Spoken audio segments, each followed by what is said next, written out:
Hello दोस्तों, welcome back to my channel PCM classes में आपका स्वागत है। जैसा कि आप लोग जानते हैं कि आपका पेपर 4 अप्रैल को फिजिक्स मतलब कि साइंस का पेपर है और कौन कौन से ऐसे प्रश्न हैं जो साइंस में और खासकर फिजिक्स में। आज मैं आपको फिजिक्स के वो सारे क्वेश्चन बताऊंगा जो पेपर में हाई स्कूल के आएंगे 100% गारंटी, क्योंकि मैंने जो पेपर हिंदी में बताए थे उसमें 90% ऐसे क्वेश्चन थे जो मैंने बताए थे, सेम वही क्वेश्चन आए हैं। तो पहले आप देख ले कि लघुत्तरीय प्रश्न जो 4 नंबर के आएंगे, ऐसे 17 क्वेश्चन हैं जो आपको पढ़ना है। और अगर इन क्वेश्चनों का अगर आंसर आपको चाहिए तो मेरा व्हाट्सएप नंबर डिस्क्रिप्शन में है, आप हमसे कांटेक्ट कर सकते हो। मैं आपको सारे के सारे क्वेश्चन का आंसर भी बता दूंगा। तो चलो ज़्यादा टाइम ना बर्बाद करते हुए बढ़ते हुए अपने क्वेश्चन की ओर और हर एक क्वेश्चन को बहुत ही अच्छे से समझते हैं। तो आपका जो पहला क्वेश्चन है वो है कि नेत्र की समंजन क्षमता से आप क्या समझते हैं। ठीक है, ये है आपका पहला क्वेश्चन। तो आज का जो पहला क्वेश्चन है वो है नेत्र की समंजन क्षमता से आप क्या समझते हैं। 4 नंबर का क्वेश्चन आएगा। मैंने पहले ही बता दिया कि आपको जो प्रश्न नहीं आते हैं आप व्हाट्सएप नंबर पे मुझसे कांटेक्ट करना, मैं उन सारे प्रश्नों का वीडियो ज़रूर बना दूंगा। दूसरा क्वेश्चन है आपका, स्वच्छ आकाश का रंग नीला क्यों होता है।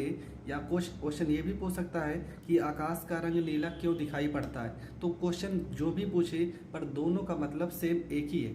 इसके बाद अगला क्वेश्चन है, प्रकाश का प्रकीर्णन से आप क्या समझते हैं।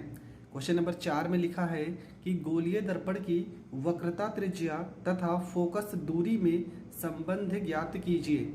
अगला क्वेश्चन है, फ्यूज तार किससे बनाए जाते हैं तथा इसका उपयोग। ठीक है, फ्यूज तार किससे बनाए जाते हैं और इसका उपयोग भी आपको बताना है। अगला क्वेश्चन है, विद्युत विभवांतर की परिभाषा तथा सूत्र लिखिए। इसके बाद का क्वेश्चन है, 1 किलोवाट घंटा का क्या तात्पर्य है। किलोवाट घंटा तथा जूल में संबंध ज्ञात कीजिए। क्वेश्चन नंबर 8 नहीं है। ठीक है, 1 किलोवाट घंटा का क्या तात्पर्य है। किलोवाट घंटा तथा जूल में संबंध ज्ञात कीजिए। यही एक ही क्वेश्चन है, मैंने यहाँ पे 8 नंबर लिख दिया है, कोई दिक्कत नहीं। अगला क्वेश्चन है आपका कि वैद्युत धारा का चुंबकीय प्रभाव क्या है। ये भी क्वेश्चन बहुत बार पेपर में रिपीट हुआ है कि वैद्युत धारा का चुंबकीय प्रभाव से आप क्या समझते हैं। इसके बाद अगला क्वेश्चन है कि टेस्ला की परिभाषा लिखिए। ठीक है, आपको पता है चुंबकीय क्षेत्र की तीव्रता का मात्रक होता है टेस्ला, उसकी आपको परिभाषा भी लिखना है। अगला क्वेश्चन है कि दाएं हाथ के अंगूठे का नियम क्या है। इसको आपको समझाना है, दाएं हाथ के अंगूठे का नियम। अगला क्वेश्चन है कि चुंबकीय क्षेत्र की तीव्रता की परिभाषा लिखिए। चुंबकीय क्षेत्र की तीव्रता की परिभाषा लिखिए। अगला क्वेश्चन है, वाहनों में पश्च दृश्य को दिखाने के लिए या देखने के लिए किस प्रकार के दर्पण का प्रयोग किया जाता है।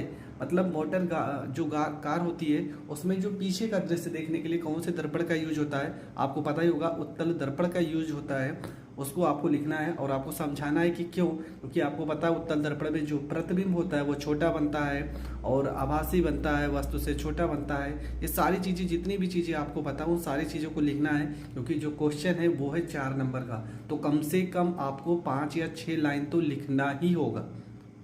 अगला क्वेश्चन है आपका, जरा दृष्टि दोष क्या है, इसका निवारण कैसे होता है। ये भी क्वेश्चन आपको पता है। अगला क्वेश्चन है कि उत्तल दर्पण तथा अवतल दर्पण का उपयोग बताओ। उत्तल दर्पण और अवतल दर्पण की परिभाषा भी पढ़ लेना और इसका उपयोग तो आपको पढ़ना ही पड़ेगा। इसके बाद अगला क्वेश्चन है, धारा जनित्र अथवा डायनेमो से आप क्या समझते हैं। और डायनेमो के जो दोनों भाग हैं, प्रत्यावर्ती दृष्टि धारा, प्रत्यावर्ती धारा जनित्र और एक है दृष्टि धारा जनित्र, इन दोनों तक आपको समझा देना है। अगला क्वेश्चन है कि चुंबकीय बल रेखाएं से आप क्या समझते हैं और इसके जो गुण हैं। ठीक है, चुंबकीय बल रेखाओं के गुण भी हैं, तो गुण को भी आप पढ़ लेना, क्योंकि गुण भी बहुत बार पेपर में पूछे हैं। तो ये जो आपके 16 क्वेश्चन है, ठीक है, यहाँ 17 नहीं, एक क्वेश्चन बीच में गैप हो गया था, तो आपके ये 16 प्रश्न है लघुत्तरीय प्रश्न के। ये 16 प्रश्न में से आपका पेपर आएगा 100%, मैं गारंटी लेता हूँ। इसके बाहर कोई भी क्वेश्चन नहीं आएगा लघु उत्तरीय प्रश्न से। बात रही कि अति लघु उत्तरीय और बहुविकल्पीय, अगर उसको भी आपको चाहिए कि वो भी बता दिया जाए तो आप कमेंट करना, मैं उनका भी वीडियो शूट कर दूंगा, क्योंकि अभी 4 अप्रैल बहुत दिन है। अगर आज अगर आप ये वीडियो देख रहे हैं, आज से अगर पढ़ना चाहो तो 16 प्रश्न आप एक दिन में पढ़ सकते हो बहुत ही आसान तरीके से। इससे बाहर नहीं आएगा पेपर में, ये मैं कह रहा हूँ। ठीक है, अब देखते हैं दीर्घ उत्तरीय कौन कौन से ऐसे प्रश्न हैं जो पेपर में आएंगे। दीर्घ उत्तरीय जो 7 नंबर के क्वेश्चन आते हैं, कौन कौन से प्रश्न हैं। तो दीर्घ उत्तरीय में पहला प्रश्न है, निकट दृष्टि दोष तथा दूर दृष्टि दोष से आप क्या समझते हैं। मतलब इसकी परिभाषा लिखना है और इसके कारण निवारण सहित पूरा आपको समझाना है 7 नंबर में। ठीक है, कि निकट दृष्टि दोष से आप क्या समझते हैं, इसका कारण और निवारण, और दूर दृष्टि दोष के बारे में उसका कारण और निवारण। एक चीज़ और, इसमें आप फिगर जरूर बना देना। ठीक है, क्वेश्चन में चित्र जरूर बना देना, इससे आपका जो एग्जामिनर होगा वो आपके नंबर पूरा का पूरा 7 नंबर देगा। तो चित्र जरूर बना देना। अगला क्वेश्चन है कि ओम का नियम क्या है। वैद्युत परिपथ की सहायता से ओम के नियम का सत्यापन कीजिए। इस क्वेश्चन को भी मैंने बताए। इसमें से 90% ऐसे क्वेश्चन है जो मैंने बताए हैं। वीडियो जब खत्म होगा तो आपको एक प्लेलिस्ट मिलेगी जहां पर इन सारे प्रश्नों को मैंने बहुत ही अच्छे से समझाया है। अगर कोई क्वेश्चन नहीं बताया है तो आप कमेंट करना, उस प्रश्न को मैं ज़रूर बता दूंगा।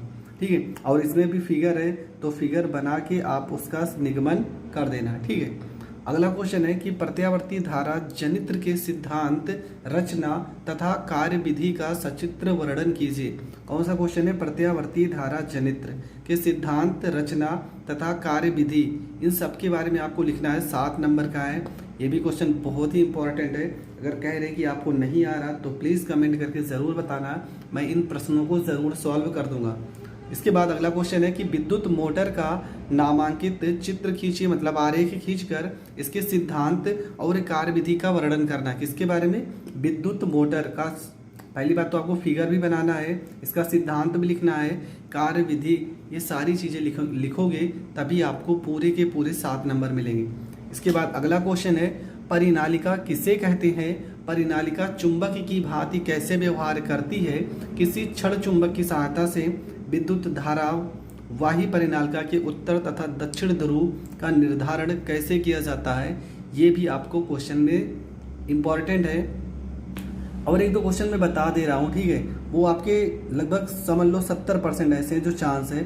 आपको पता है दीर्घ उत्तरीय प्रश्न में 4 प्रश्न आएंगे और 4 प्रश्न में आपको 2 प्रश्न करने होंगे। ठीक है, तो ये 5 प्रश्न पढ़ लेना। और आप, एक है आपका समांतर क्रम संयोजन, ठीक है, एक आपका क्वेश्चन है समांतर क्रम संयोजन, और दूसरा आपका क्वेश्चन है श्रेणी क्रम संयोजन। ठीक है, दूसरा आपका प्रश्न है श्रेणी क्रम संयोजन। ये 2 प्रश्न आप ज़रूर पढ़ लेना। ठीक है, इसका निगमन, ठीक है, इसको कैसे प्रूव्ड करना है, ये चीज़ मैंने प्रूव्ड करके बताया भी है। आपका प्लेलिस्ट अभी खत्म होगा वीडियो तो प्लेलिस्ट आपको मिल जाएगी, वहाँ पे इसमें से अधिकतम क्वेश्चनों को मैंने बताया है।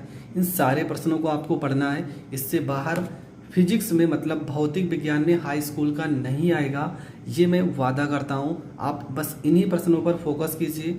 और बहुविकल्पीय में भी अगर प्रॉब्लम हो तो आप बता देना, उसका भी मैं वीडियो बना दूंगा। और ये तो आपका 7 मतलब 14 नंबर ये, और उसके 3 क्वेश्चन आएंगे, 4 3 12, लगभग ये आपका 35 नंबर की बात है। 35 नंबर तो मैंने बता ही दिया आपको।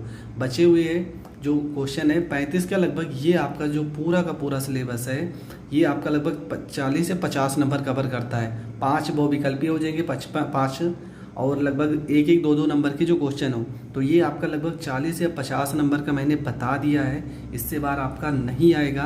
तो ये क्वेश्चन को आप पढ़ लीजिए। जिस क्वेश्चन में आपको प्रॉब्लम है आप कमेंट करके ज़रूर बताना, मैं उन सारे प्रश्नों को ज़रूर सॉल्व करूँगा। तो मिलेंगे नेक्स्ट वीडियो में, तब तक के लिए जय हिंद, जय भारत। प्लीज़ अपने सारे दोस्तों के पास इस वीडियो को ज़रूर शेयर करें ताकि आपके साथ साथ आपके दोस्तों का भी भला हो सके।